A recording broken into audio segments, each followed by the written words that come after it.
Assalamualaikum warahmatullahi wabarakatuh. Perkenalkan, nama saya Aurelia Renita Putri dari D4 Teknik Keselamatan dan Kesehatan Kerja Politeknik Perkapalan Negeri Surabaya. Pada kesempatan kali ini, saya akan menjelaskan tentang penilaian penderita, RJP, dan juga choking berdasarkan studi kasus yang telah saya buat. Berikut adalah studi kasusnya. Seorang pegawai bernama Pak Vito sedang bekerja di sebuah kantor perusahaan otomotif. Pada waktu istirahat, teman sesama pegawai Pak Vito mengajaknya untuk makan siang di kantin terlebih dahulu. Namun, Pak Vito menolak ajakan dari temannya itu karena masih banyak pekerjaan yang harus dia selesaikan segera dan sudah ditunggu oleh pimpinan perusahaan. Pak Vito selesai mengerjakan pekerjaannya tepat 7 menit sebelum jam istirahat selesai. Tiba-tiba perutnya berbunyi dan terasa lapar. Dia pun memutuskan untuk pergi ke kantin untuk makan siang sebentar karena setelah jam istirahat, Pak Vito akan ada jadwal meeting dengan perusahaan lain, sehingga membutuhkan konsentrasi tinggi. Di kantin, Pak Vito melihat teman-temannya yang sudah beranjak dari tempat duduknya dan hendak bekerja kembali ke kantor. Pak Vito pun memesan satu mangkok bakso. Pak Vito memakan bakso itu sambil melihat jam tangan di pergelangan tangannya. Melihat waktu istirahatnya sudah mepet, Pak Vito akhirnya terburu-buru memakan baksonya. Hingga pada akhirnya dia mengerang kesakitan karena merasa tidak dapat bernafas ataupun berbicara. Dia juga terus-menerus memegangi lehernya sambil berjalan meminta bantuan karena di kantin sudah tidak ada orang. Akan tetapi saat dia berjalan, Pak Vito terpleset akibat tumpahan minum salah satu pegawai yang membuat dirinya terjatuh dan memar pada bagian dahi serta sedikit luka pada siku tangan kanannya. Tahap pertama pada penilaian penderita yaitu penilaian keadaan. Pada tahap ini, penolong mengamati dan mengidentifikasi serta mengamankan kondisi sekitar korban, agar korban dan penolong aman. Berdasarkan studi kasus tadi, di mana lokasi terjatuhnya korban berada di genangan air. Maka dari itu, korban harus dipindahkan ke tempat yang aman dan bebas dari area yang terdapat genangan air. Tahapan kedua yaitu penilaian dini. Pada penilaian dini dimulai dengan mengecek kasus yang menimpa korban, apakah itu kasus trauma ataupun kasus medis. Pada kasus ini, korban mengalami benturan pada dahi yang terlihat sedikit membengkak dan luka terbuka pada siku tangan kanannya, sehingga dapat disimpulkan bahwa kecelakaan ini termasuk dalam kasus trauma. Selanjutnya, kita akan mengecek respon yang diberikan oleh korban. Korban ini termasuk dalam kategori tidak respon, karena korban tidak sadarkan diri dan juga tidak merespon penolong.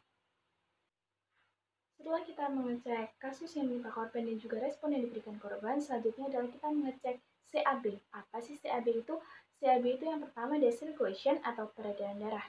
Yang kedua, airway atau jalan nafas. Dan yang ketiga, breathing atau pernafasan. Nah, untuk lebih lanjut tentang CAB, kalian bisa lihat video berikut ini. Check this out. Pada step circulation dilakukan dengan memeriksa nadi karotis pada leher karena kondisi korban sedang tidak sadar. Setelah dilakukan pengecekan, ternyata nadi korban tidak teraba. Selanjutnya, penolong melakukan RJP selama 1 siklus dengan melakukan 5 dikali 30 kompresi dada. Seperti ini cara melakukannya. Perhatikan tangannya. Dan 2 kali bantuan nafas. Kita akan peragakan ya. Nah, ini adalah kompresi dada. Kita akan melakukan kompresi dada ini selama 30 kali. Setelah itu langsung melakukan bantuan nafas selama 2 kali. Nah, ini semua dilakukan dalam 5 kali atau 1 siklus. Nah, untuk minimal kompresi dada sendiri itu 100 kali per menit dengan kedalaman kompresi dada yaitu 2 inci atau 5 cm sampai 2,4 inci atau 6 cm. Nah, setelah melakukan 2 kali siklus RJP, nadi korban sudah teraba. Selanjutnya yaitu mengecek airway atau jalan nafas dengan melakukan head tilt chin lift, yaitu tekan dahi angkat dagu dan memberi 2 kali bantuan nafas. Nah, saat diberikan bantuan nafas, ternyata nafas itu berhembus balik kepada penolong, yang mana menunjukkan bahwa masih terdapat sumbatan pada jalan nafasnya. Ketika dicek, ternyata sumbatan itu terlihat, sehingga dilakukanlah teknik sapuan jari hingga sumbatan yang ada di jalan nafasnya bisa keluar dan jalan nafas korban bebas dari sumbatan.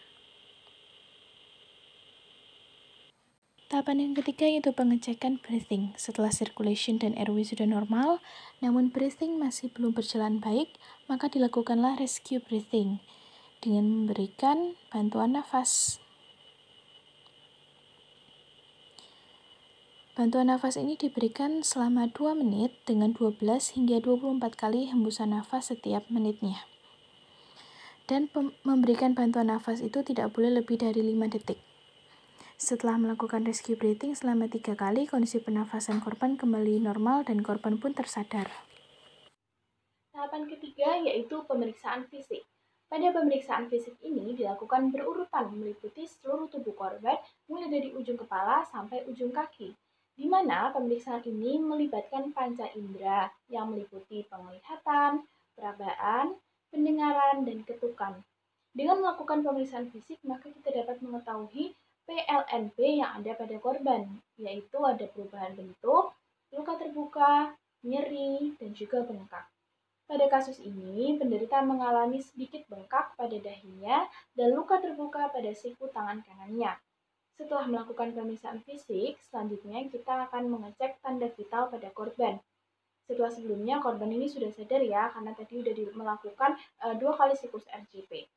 Hasil pemeriksaan vital penderita yaitu denyut nadi 65 kali per menit, frekuensi pernafasan 15 kali per menit, tekanan darah untuk sistolik 80 dan diastolik 60, suhu tubuh penderita 36 derajat Celcius, dan kulit penderita agak pucat karena penderita telah mengalami henti nafas. Tahapan keempat yaitu riwayat penderita. Tahapan riwayat penderita ini adalah tahapan wawancara kepada korban untuk mendapatkan informasi terkait kecelakaan yang menimpa dirinya. Pada saat kejadian, korban ini sudah dalam kondisi sadar dan dapat dimintai keterangan atas kecelakaan tersebut.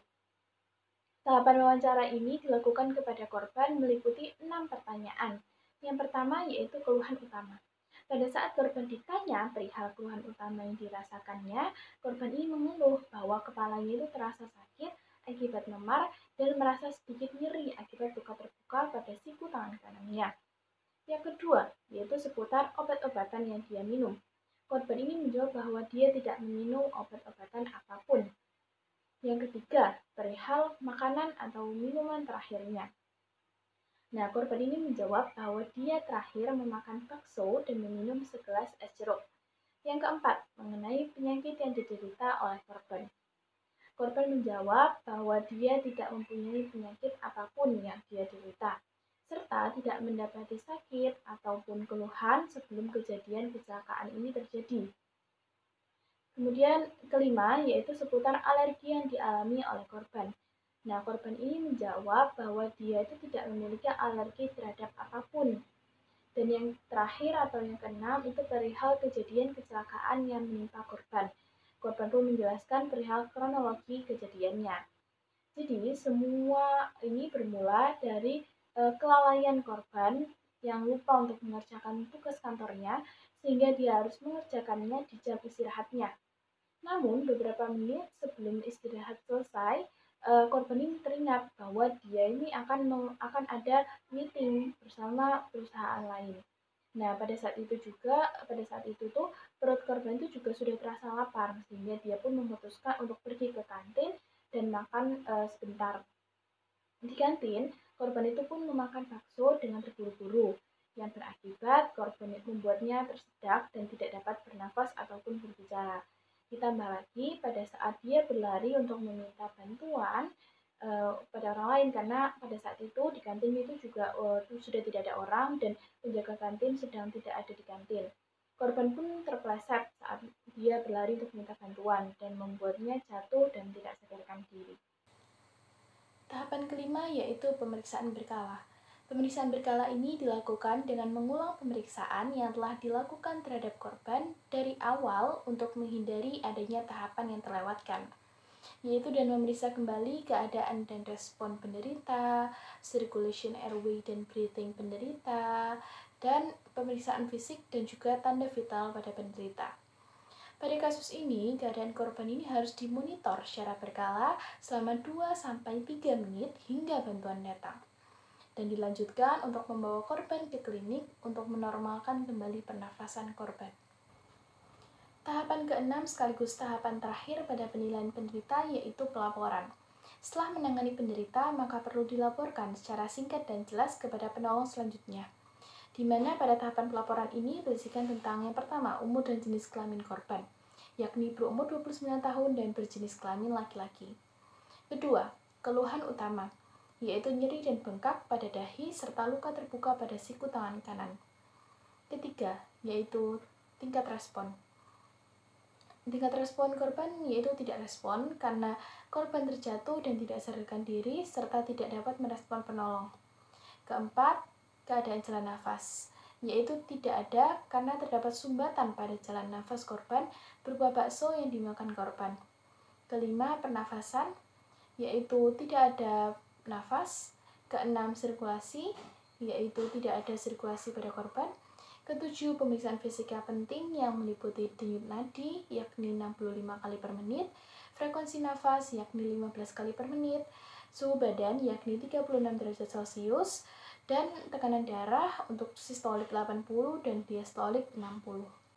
Kedelapan, wawancara yang penting, yaitu tentang kronologi kejadian pada saat terjadi kecelakaan tersebut, yang mana sudah dijelaskan pada tahapan sebelumnya. Kesembilan, penata laksanaan. Penolong menggunakan sarung tangan saat menangani evakuasi korban, karena itu merupakan salah satu APD saat melakukan pertolongan. Penolong juga harus tetap mencuci tangan menggunakan sabun dan air mengalir setelah menangani korban untuk menjaga kebersihan. Tidak ada permukaan yang terkena cairan dan semua proses tahapan evakuasi telah dicatat dalam catatan medis.